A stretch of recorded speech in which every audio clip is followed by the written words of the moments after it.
So far this year, there have been more than 220 mass shootings in our country, according to the Gun Violence Archive. Taking a look at what the organization found with their stats, they defined a mass shooting as an incident where 4 or more people are shot or killed, not including the shooter.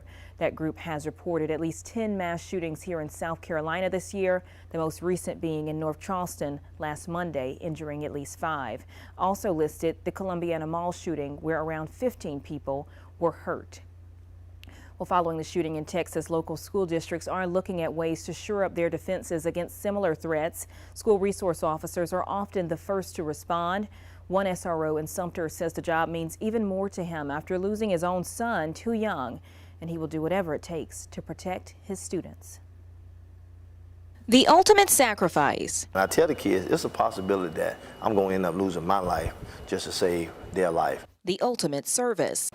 I have to intervene myself to make sure you go home.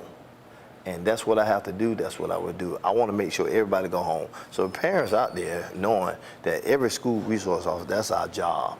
Our job is to protect and serve. 29 years in law enforcement and school resource officer Fred Brantley found his passion on the campus of Crestwood High. I love dealing with the kids, interacting with them. Unfortunately, lost my child at age 14. While his son's death was of natural causes, it has been a motivating factor in the senior corporal's work. Him not being there, I see him in a lot of these kids.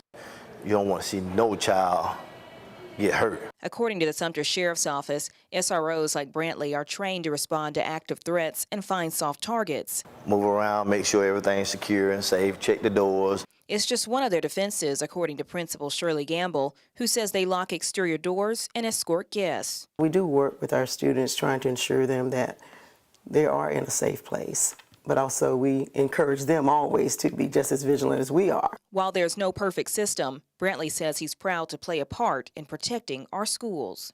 So if something happened in the school, if I know about it, I'm going to be there. Taking a closer look now at SROs across the state. In 2019, the South Carolina General Assembly began funding school resource officers in an effort to have one in every school. Well, the $11 million in funding created 205 new student resource officers across our state. According to the governor's office, in 2018, there were 406 schools with SROs. This year, there were more than 900 SROs across South Carolina's 1,200 schools. 44 additional officers are set to be hired in July.